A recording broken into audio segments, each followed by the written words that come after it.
our own music to avoid copyrights.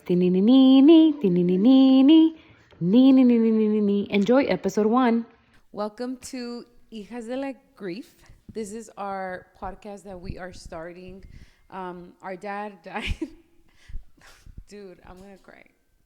Our dad died 30 days ago on March 25th. So we decided to use our experience and talk about our experience losing our dad to glioblastoma, brain cancer, and start a podcast. I've noticed over the last 30 days that not a lot of people are too vocal about grief and how it is. So I just think it's important to voice it out. Yeah, especially in the Latino community, it's very like calladito te ves más bonito. Even when somebody passes away, believe it or not, I feel like we've seen it in our family, we've seen it in the town where we're from. Everybody's just like, after the services, it's almost like this person never actually died. Yeah. Because it's like nobody talks about it. Well, and it's very shocking. and I feel like it's like almost like they never actually died, and they at the same time too, like they never actually existed. Yeah. Because it's kind of like ghost, it. like it goes ghost mode. It's like they cry the day of the services, and then after that, it's like, did we forget? Yeah. Did we forget we just buried him? Did we forget we just went to the viewing? Like, Or what? like also very like, oh well, time heals all, like más va pasando el tiempo y se les va a ir pasando y va a ser menos y menos el dolor. When in reality, well, like at least for me, I feel like every day that goes by is worse. Not because I'm like physically crying, but it's just like, oh, my dad's dead. And then almost like I forget about it and then it's like real again. So I don't know. That's how I feel. Yeah. But before we dive in, we are going to introduce ourselves so you know a little bit more about us. And maybe you can relate to us, whether it's age, whether you've lost somebody in life. So, my name is Xitlali Olvera. I am 23 years old. So, I lost my dad when I was 23. I spent my last birthday with him, and it was amazing back in October. And, I don't have any kids, but I have moved in with my boyfriend, and it was rough because I was only living with my boyfriend for a couple of days before we were told that my dad only had 3 months left. And he died before. And he died before. So, well, side note before my sister finishes, we are very like humor at the most inappropriate times. Like we're kind of like laughing our grief away, and we're very like a lot like into dark humor, and we got it from our dad. So if you are not into like dark humor, maybe this is not the this is not the place for you. But also like if you are into like if you don't mind random like comments or us laughing at random stuff when it seems like inappropriate, because obviously we are basing our entire podcast about our grief journey. Just know that we're not laughing because we don't care. It's just who we are. Yeah. Anyways. And that's how our dad was too. Yeah. A lot of dark humor. A lot of dark humor. So like I was saying, I don't have any kids. I mean, now I have a dog, and it's just different. I mean, I feel that for my sister, it's different, and you'll kind of understand when she does introduce herself that she had a lot more going on. And I mean, I'm also a student, so it was very hard, not only working full time, but being a student, knowing what my dad was facing and what was to come, because we didn't expect them to go before he did, and we were kind of really hoping for the 3 months of life, and it was cut very short, unfortunately. My name is Maria. I am a mom of two. My daughter is 3 years old, and my son is 7 months old. So I'm also like not in the postpartum trenches anymore, but still postpartum. I'm still breastfeeding and pumping. So this whole process with my dad has been a lot. Like especially, I did live 3 hours away from my dad, so the drive every weekend there with the kids was a lot on them. Um, but yes, and then I have my husband. He's been my biggest support system through everything ever since the diagnosis up until now. And I lost my dad when I was 30 years old. So 30 years young, baby. Not old. I should not say old. Young. And yeah, so that's pretty much who we are. We are two Lat- Latinas, Mexican American daughters of immigrants. My parents were both born in Michoacan, Mexico, and then they immigrated to the U.S. and brought me as a baby. And then after myself came my sister and then my brother. So yeah, we are a family of immigrants, and we're very proudly and very proud of our roots and our parents and our background. Yeah. So you might be asking, so what did your dad pass away from? And we do want to say it was from brain cancer. It was glioblastoma. It is a terminal cancer. Most They're aggressive type of brain cancer. most aggressive type of cancer. Mm. Whenever it is diagnosed in somebody, it is immediately stage 4. It's not like any other cancer where there's stage 1, stage 2, and they can control it. It's not like that. It is terminal, and medication like radiation and chemotherapy could help contain it, but it can spread very very quickly, almost overnight, which is something that our father did face, and you sometimes don't see it coming. And usually patients do live from 12 to 18 months after their diagnosis. We were very fortunate enough to have our father over the year. So, like we said, it is to raise awareness, especially to any type of cancer. But in our story, it's glioblastoma. Yeah, and I mean maybe in another episode we could dive a little bit more about like the signs and symptoms that he had. My dad definitely outlived it, like way past like the average lifespan that they give you when you do get diagnosed with glioblastoma, because we do think he had it for over 2 years, which is so crazy because usually when people get diagnosed, they live like about a year. But my dad did have like very severe symptoms for a long time, and unfortunately, it didn't get diagnosed on time. But also with GBM, it's also like it's almost like it doesn't matter when you get diagnosed.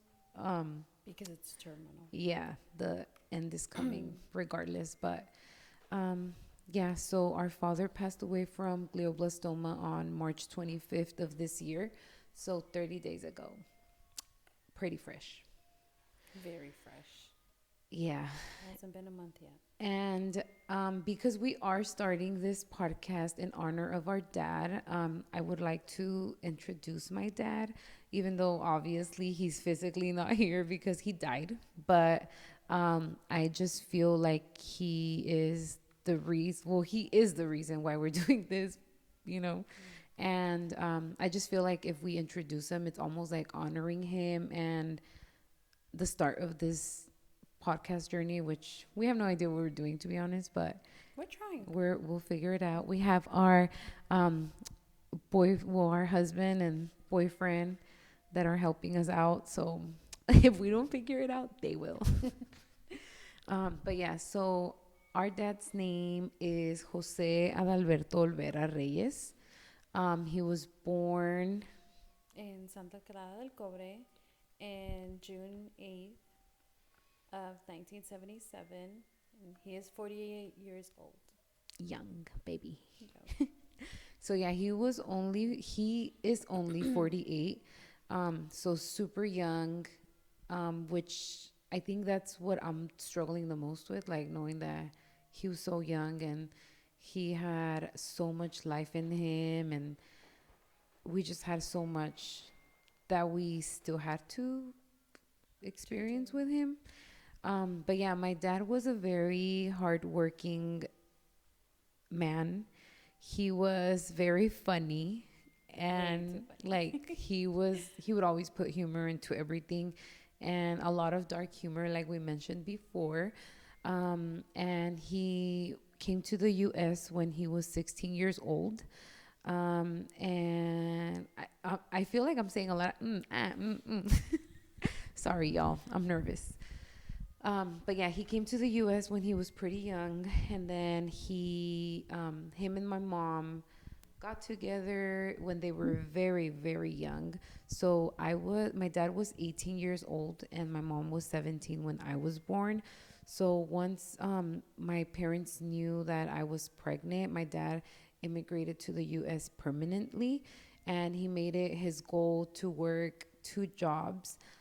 He was originally staying in Chico, and he was working two jobs at the time to like save up money and bring me and my mom over here. And at the time that my parents immigrated, my mom's dad actually fixed her legal status, so she ended up coming over here, and then they ended up bringing me. And yeah, that's pretty much how we ended up over here. He was a truck driver. That was his last job. He was a truck driver, and he worked But he all. was a truck driver when I was little, right? And then he stopped and then Yeah. did the fields. So my dad was when he first came to the U.S., like specifically here in in Monterey County in Salinas.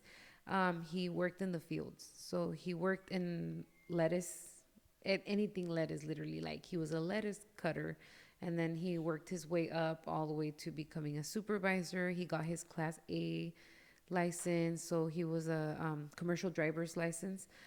And then after he worked in the fields, he was a truck driver for a little bit. And then after that, he went back to working in the fields. He was a supervisor. And then once he relocated to the Central Valley with my siblings and my mom, he was a truck driver again. And that was his last job. So anybody else who has a dad truck driver, shout out to truck drivers. They do a lot.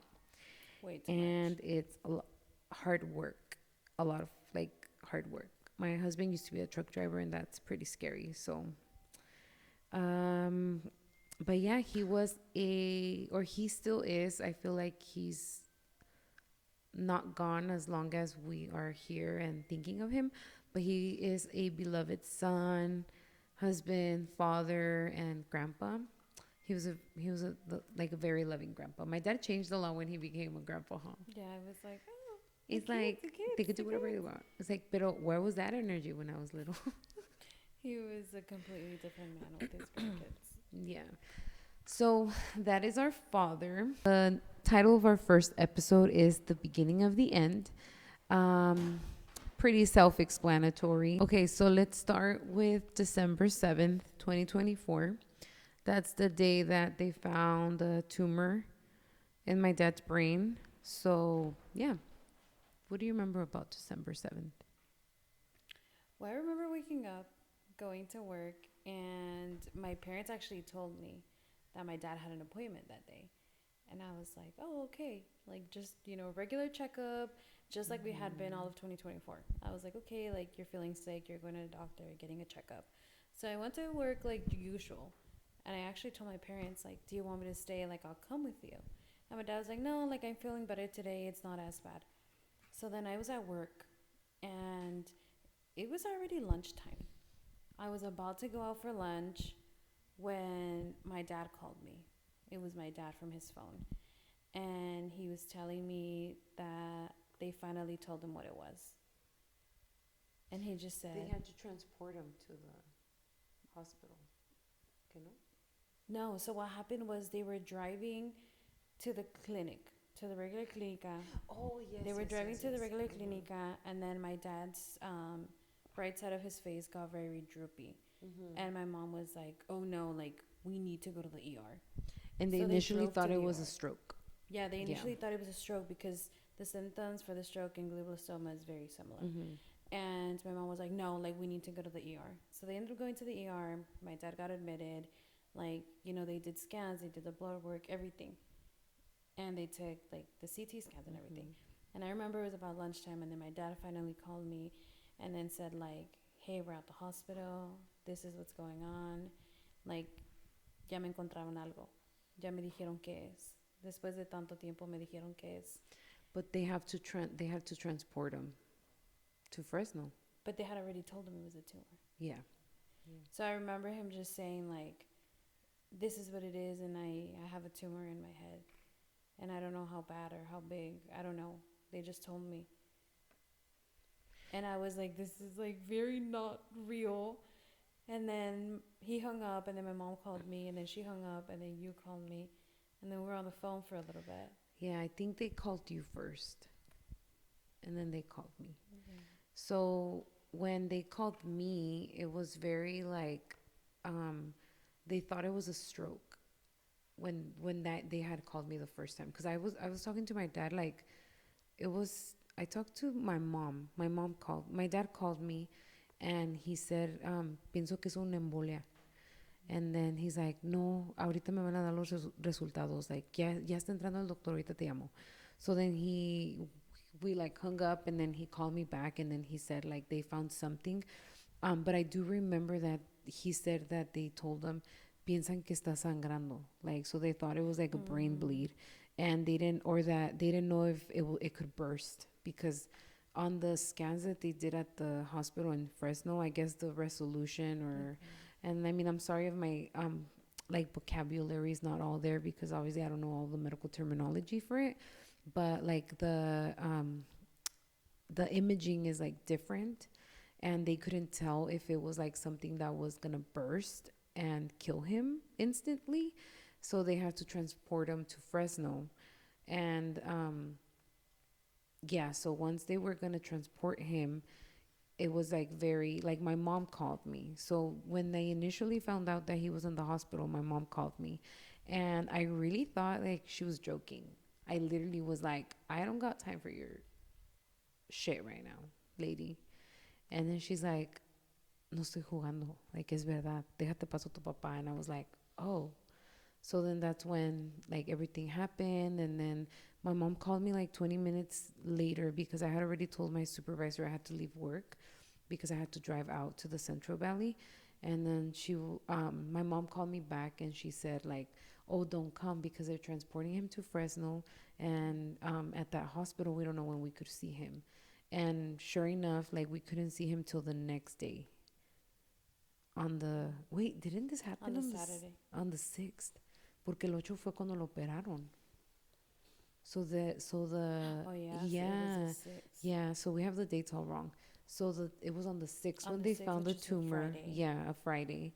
And then The Saturday, it was like the 7th. That's when we drove out there and talked to my dad, got there, and then he was like asking us, what do you think about the surgery? And we pretty much all told him, like, however you feel. And he just wanted to make sure, like, I remember the fear.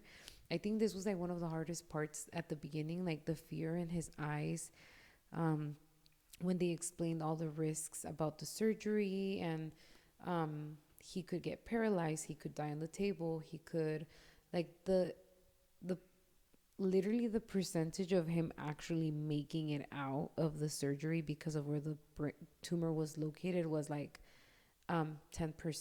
Like, it was a very high risk surgery. I don't remember the exact percentage, but I remember it was like low, and like the possibility that something could go wrong was very high. So I do remember like the fear in his eyes, but I think like the reassurance and kind of letting him know, like, if you want to do it, it's okay. That really helped him take the decision. And then he just wanted to make sure, like, si tengo algo o no tengo algo, porque no quiero que me abran a lo menso. Yeah. So once we like got there, and like both of us asked them, like, we want to see the images. Like, the nurses were like really nice. They showed us the images. Well, I had seen the images before you got there. Oh yeah. I had seen the images. So it was when me and So it was like before you got there, we got there. So they transported him to Fresno. I think it's and just the then- conversations we had were like, I think he got reassurance from you, and then when me and Diego were in there, Yeah, he got reassurance. Because it was like we got there Friday night when they transported him to Fresno with my mom. And then it was only like one person could go in, but they only spoke English. So then I went in, and then they told us at the end of the night, like, hey, you guys can't stay here. Or like only one of you can stay here. So then my Yeah. mom stayed that night, and then I drove back, and then drove back Saturday morning with Junior, which is our little brother. And then like the moment we got there, And my that's when brother I got went there. in. So my brother went in. Remember, he went in, And then he called me and he's like, they're here, they're here to talk about something surgery. And I'm like, okay, get out and I'll run in. And then you got there. Yeah, That's and when then you that's when got I there. got there. So then the neurosurgeon as well as a I don't know, her assistant medic. I don't Yeah, know what it they're was like called. it was the whole neurology team. Yeah, they were Like he had there. like a whole team like They were there right away. talking to him, and then I remember him like they showing us the images, and we were not even sure what we were looking at. Like I had to literally ask, "What side is it?" Because looking at the screen, it was like they were saying the right side, but that was the left side.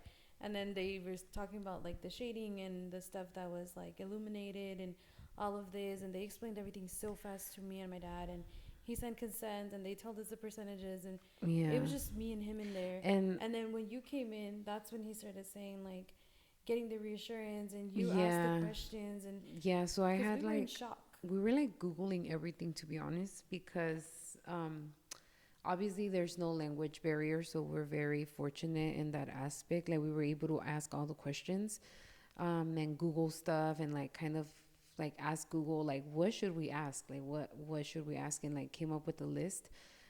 But because none of us are like in the medical field or have medical background, I think that that's what made it like difficult, on top of like the shock, and like knowing like, oh, our dad is gonna get brain surgery and might not make it out. Like I think, well, at least for me, I think that now thinking about it, I'm like, well, yeah, like it was a lot.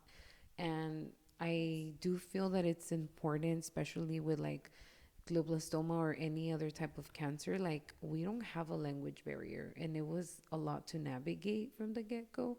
So I could only imagine people that do have language barrier. Like, like it's a lot. Like it's a lot of information, big words, like medical terminology, and even when they try to simplify the medical terminology, is like still a lot. So yeah, so that was then I got there. My dad decided he was gonna have the surgery, and it was a like very stressful situation. Like I only had my daughter at the time, and we it was very foggy. I do remember that. I The remember that the fog. fog was crazy that day, and we still had to either like look for a hotel or drive back to Porterville, which is where my dad lived. And and it was like the social worker at the hospital told us about a program Housing. there. Yeah, so it's called Terry's House at, what is it, Fresno Regional? At the Fresno region, no, community center, Community community Regional, hospital, something regional, I something think. community hospital. But yeah, but the house is called Terry's House, and it's a nonprofit organization that helps families in need when their patients are like staying long term there. So they were able to accommodate us all. Initially, they were only gonna give us one room, but I think when we went to sign the paperwork and stuff for my mom's room, and like you and my brother to stay, she like saw me and my husband and the baby, and she kind of fell in love with Xitlali, because that's when she was like, oh, let me try to get you guys another room, and they were really nice. So I think that was like the saving grace in that moment, because it was literally across the street, and we could just run the next morning when he got surgery at 7 in the morning. Yeah. So, but yeah, that's pretty much how our dad, the tumor was discovered, and then he got the surgery. Surgery went great. I mean, my dad was a fighter, and he was young and had a strong heart. So it honestly doesn't surprise me that he like That he made made it. And fast forward to January of 2025, that's when he got diagnosed. And I remember I had just found that I was pregnant. So I was pregnant with my second. I was about 6 weeks pregnant at the time that my dad got diagnosed. And I remember I was at work, and he like called me. Well, actually, backtracking. They had told us it was not cancerous. It was benign. Yeah. It So was benign. my dad did get misdiagnosed. And honestly, I wanted to question it, and I wanted to call and like just question it. But my dad was like, no, ya ni andes llamando, ya, pasó lo que pasó. But at the beginning, he was told that it was not cancer, and my dad was very happy. Like, he was very happy. Too happy. Like, when we were on FaceTime, he was like teary eyed, and he really thought, like, oh, like, I beat it. Like, I did it. And then Well, a week. that day, he called me and he told me like, they said I'm okay. Yeah. They said that it's not cancer. And then I got home He like cried. 5 something. He cried on the phone. And he literally was at the door. Like, he already knew. Like, he heard my car. And he was like at the door like this. And then I opened the door. And then he was like, it's not cancer. It's not cancer. No es cáncer. No es cáncer. Estoy bien. And we just hugged and we cried. And I was like, because I lived with my dad. I lived with my parents. Just to, make At the time. At the time, I lived with my parents. So I came home and he was very happy. And then with my younger brother too, he did the same thing. I picked up my brother from practice and came home, and he was waiting for him at the door like that too. And then we did like a group hug, and he was extremely happy that day. I remember he even had a burger. Yeah, his eyes were, well, I lived 3 hours away from my dad, so our main way of communication was FaceTime. So he was like very teary eyed, like his voice cracked, and he was very happy.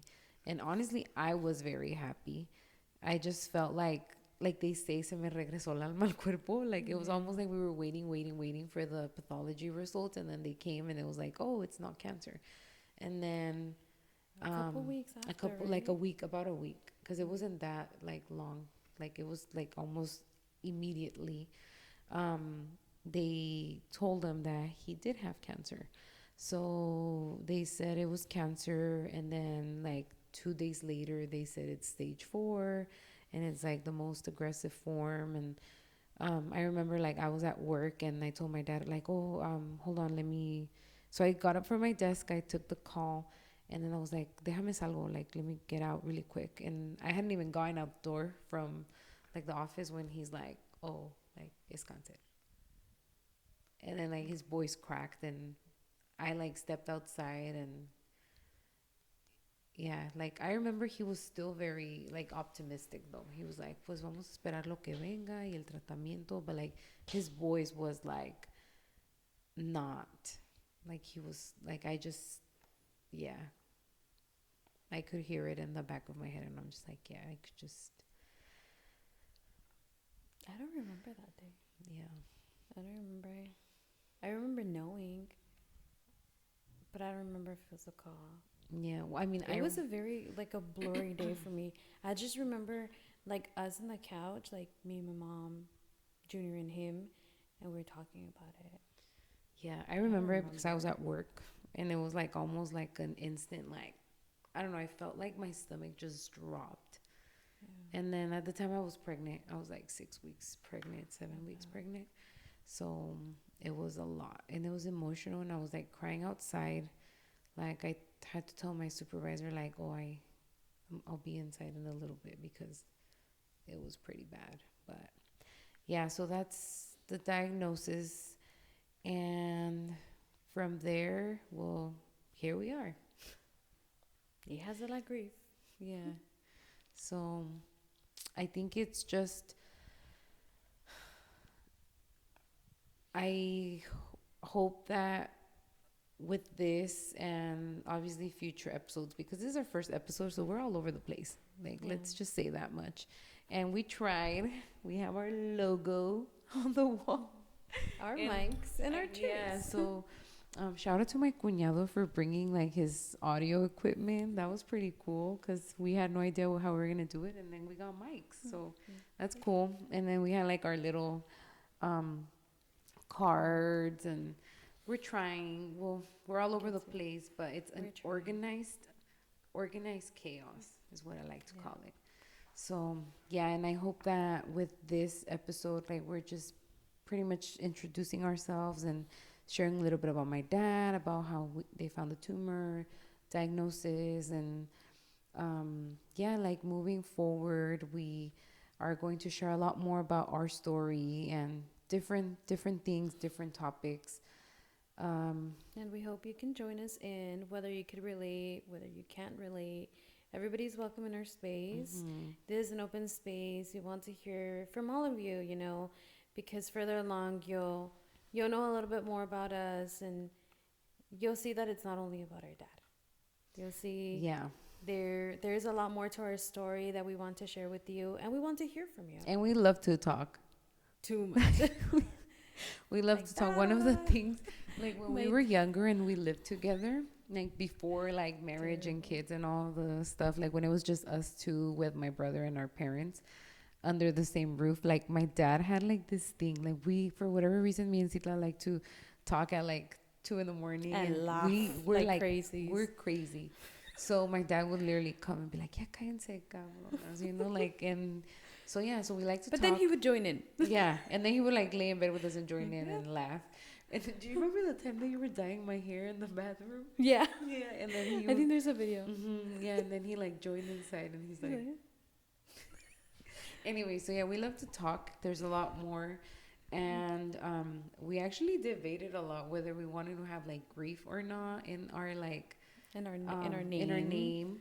But then I was telling my sister, like, grief goes beyond death. Like, I feel like when you look at the concept of grief, it's like you could grieve like friendships, like life before kids, relationships, like people that have passed. Like, there's like the concept of grief goes beyond.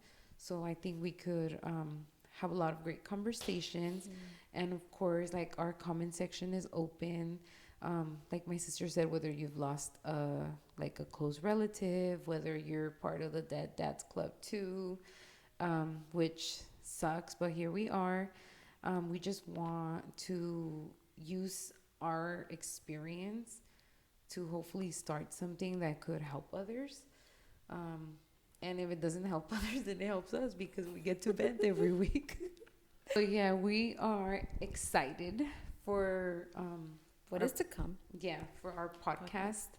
And I have no idea where this is gonna go, and we're gonna take it as far as we can because we're an organized chaos. We are organized chaos. Oh yeah, organized. Yeah, organized chaos. And I really want to figure out this logo, girl. We're gonna. It's the beginning. We're gonna figure it out because the way that the I'm sure nobody cares, but like the way that the light bounces off of that corner, maybe we just need a little bit more tape. Nobody's gonna know. Nobody's gonna know. They will never know. But yeah, so let me talk about the logo really quick. Yes. So our logo, obviously, you could see it. It's like the microphone, this baby right here, and like heartbeat. And then flatlined.